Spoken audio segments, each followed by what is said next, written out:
Greetings everyone, welcome to my review of Dreamwave's Mega Man Issue 4. Some of you might be wondering, why am I not reviewing Archie's Mega Man 55? The answer, it keeps getting delayed. It was supposed to come out in November, but it was changed to December 2nd, and now, as of this video, December 9th. So it'll be a bit before you'll see a review of that final issue. So instead, we'll take a look at another final issue. Yes folks, we've reached the end of our year-long journey into this Mega Man series, and I'll save my overall thoughts for later. In the meantime, let's quickly recap the events of the previous issue. Mega Man broke out of his multi-man prison, and with the help of the mysterious Proto Man, drove them off. We later saw Rocky at a school dance that was interrupted by another robot attack. Despite that hiccup, Rocky's potential relationship with Chelsea seemed to blossom, but the good feelings went away as he saw his home on fire. Heatman and his cronies got away on an airship called the Flitter, and not the Flutter as I mistakenly called it last time. And the issue ended with Mega Man in the burning rubble that was his home, and his family missing. We begin exactly where we left off, with the narration pretty much repeating what I just recapped. He spots Proto Man outside and immediately gives chase via rocket boots. Proto Man loses Mega Man by forcing a blue bomber to crash into a billboard. And I'm sure that's a reference to something, but honestly I don't know all of Capcom's products. Proto Man's all, he's just a kid, but he shouldn't be too rough on him.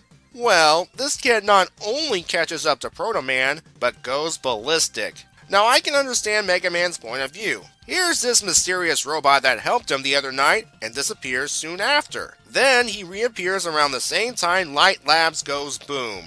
I mean, come on! Proto Man causing Light Labs to be destroyed in the comics? That'll be the day. Fortunately, this Proto Man is just as concerned about the situation and Dr.Light in general, and the two decide to team up. The next day, a transport carries someone to a very ominous building. I mean, look at that fancy logo. And is that Gutsman on the entrance? As we get a glimpse of this guy ascending the place, it's obviously Dr. Light. So, does this mean he wasn't kidnapped the other night when the lab burnt down? Anyway, he enters the office of none other than Dr. Wily, who's as subtle as a Bond villain. But then again, it is Dr. Wily we're talking about. This guy does nothing subtle. The reason Light's here is because he's figured out, along with the readers long before now, that Wily was responsible for sabotaging the municipals the last few issues. This leads to an argument about how Wily said he developed them alongside Light and accusing him of stealing ideas. Light said he was willing to share with Wily, but Wily walked down on the project. So yeah, it comes down to Wily being jealous of Light. Not surprised really. Wily summons a group of skull robots to kill Dr. Light, but Light blows them up thanks to a remote control.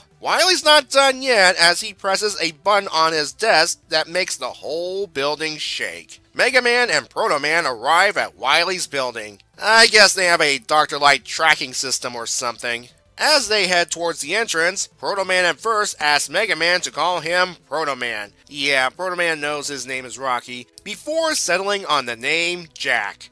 Jack? Yeah, I'm sticking with Proto Man.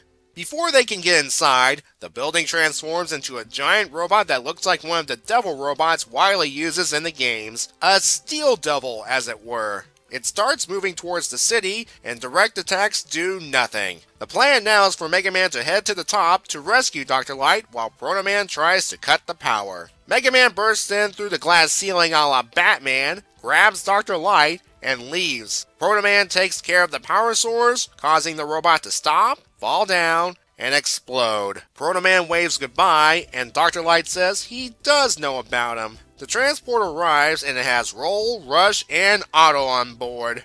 They'll find a new place, but what matters now is that everyone's safe. We end this story with Mega Man saying he can handle anything, except getting cancelled. But we're not done yet. We have a backup story set in the future, which yeah, I feel like I should be putting a censor bar across that chest. I mean, this makes Ricardo Montalban's chest in Wrath of Khan look modest. Anyway, this future involves a war between the Mavericks and the Maverick Hunter X. X engages Wile in ride armor, and of course, he's getting captured. but Zero arrives to improve the odds. Even with the additional help, Sigma's forces are gaining ground, and the two need more help. So X asks Zero about ideas from this doctor, and Zero says that there is only one option now. Zero hands X a small round device. He will hold off the Mavericks while X activates the device. We return to Mega City in the present. Oh hi beautiful Joe. As Light makes adjustments to Eddie so that the little guy can make coffee? Okay. They hear a noise outside and find X. He tells Dr. Light that he's the only one that can save the future. And this is where the comic series ends. This final issue was okay. It felt a bit anticlimactic because, one, and it's my opinion, the series wasn't meant to end here, but did due to Dreamwave's financial difficulties. Don't get me wrong, it was the conclusion to the ongoing Municipal's problem of the previous issues, and there was a confrontation with Dr. Wily. It just felt lacking. And two, there were some contrivances. First, Mega Man and Proto Man just happened to show up at Wily's base, though you could write that off as Mega Man having a locate Dr. Light feature built into him. The second one bugs me a little more. Dr. Light and company's disappearance during the lab attack. We don't know what happened or where they've been. I'm thinking up two possible scenarios. 1. While Rocky was at the dance, Dr. Light, Roll, Rush, and Otto were out somewhere when the attack happened. There probably was a note for Rocky, but Heatman more than likely burnt it along with the rest of the lab. Or 2, they were at the lab, but escaped the attack and couldn't get a hold of Rocky for some reason. Either way, they weren't kidnapped. But the way Dr. Light strolled in and confronted Wily, he might as well have been kidnapped. In fact, I would have preferred Light getting kidnapped, because the Light-Wily confrontation, besides some minor differences, would have been the same. But I'll get back to Light in a second. As I said earlier, Mega Man had valid reasons not to trust Proto Man. For all he knew, Proto Man was only helping him so he could backstab him later. Thankfully, Proto Man's on Mega Man's side here. I mean, come on. Mega Man and Proto Man fighting each other? Preposterous. Also, Proto Man goes by the name Jack in this continuity. I'm guessing it refers to ports like Audio Jack, but that's still an odd name for this guy. We don't even know if Proto Man and Mega Man are brothers in this continuity. Sure, there's this nod by Light that he knows Proto Man, plus that earlier talk about previous versions of independent determination chips. It was probably hinting at future stories, but again, it'll never come to pass. Despite my tirade earlier about Dr. Light not getting kidnapped, I have to say, it takes a pair to walk straight into enemy territory and pretty much say to the head honcho, stop messing with my stuff. But Light has him. And he's kept this confident attitude as he casually blew up some of Wily's bots using a remote control, and he casually said goodbye to Dr. Wily as Mega Man rescued him. You know, only someone like Wily can have an evil base that can transform into a giant robot. Wily's outfit is reminiscent of his getup from Mega Man 8, where he traded in his lab coat for a supervillain's outfit.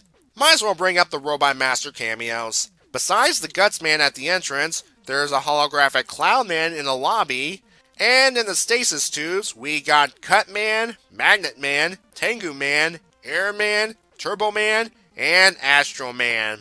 This robot girl in Wily's office is called W. Waltz. She came from this drawing, and if it looks familiar, it's because it's the same one Hideki Ishikawa drew that featured a character that became Madam Y in the Archie comics. Now that I think about it, had the Archie comics continued, would it have been possible to include W. Waltz? From what I've read, she's Wily's answer to Roll, much like Bass and Trouble are to Mega Man and Rush.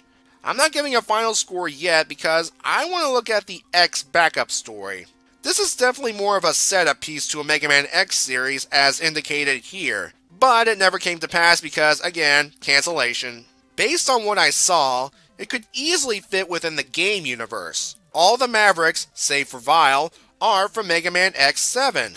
They're actually members of a vigilante group called Red Alert, and were hunting Mavericks until Sigma corrupted them. Axel, who I talked about in Worlds Unite, was a part of that group. The Mavericks featured here include Soldier Stone Kong, Vanishing Gungaroo, Splash Warfly, Wing Krorang, Ride Borsky, Snipe Antitor, and Flame Hyanard. Don't worry folks, I'm not going to torture your ears with a sound clip of Burn to the Ground. Things are apparently so bad for the heroes that X had to travel back to Mega Man's time period to get Dr. Light's help. I know it's just a coincidence, but every time Mega Man and X meet in any North American media, said media gets cancelled soon after. The Ruby Spears cartoon produced the episode Mega X. Soon after, it was cancelled. The end of this issue? Comic cancelled.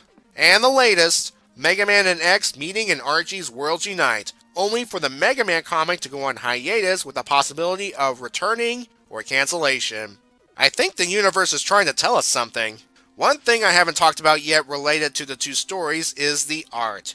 It's different from the previous 3 issues, yet at the same time, familiar. That's because the artist is Spaz. Yes, the same Spaz who drew many Archie Mega Man covers, penciled the first 4 issues of the Archie Mega Man series, and worked on the X intro story in the Archie Mega Man universe. My score for these 2 stories in this issue combined is 7 out of 10. There were some things trying to set up future stories that'll never come to pass, but it did resolve the Light Municipal's plot, and the art looks good too. And so we've reached the end of this 4-issue series. Overall, I like it. It's a different take on the Blue Bomber, with elements of Astro Boy thrown into the mix. If you're a fan of Mega Man, I would check this one out. Now I've looked everywhere online for any unused future story ideas, but my search came up fruitless. There are so many questions left unresolved, like, will Rocky's friends discover his true nature? What's the deal with the Bolts brothers? Did Wily survive the Steel Devil explosion? Did Dr. Light create Proto Man in this continuity? And something I've glossed over numerous times. Can this Mega Man copy weapon energy? All we can do now is speculate, or write fanfiction. Thank you for joining me at looking at this piece of Mega Man history, and as always, have a good day, and be safe.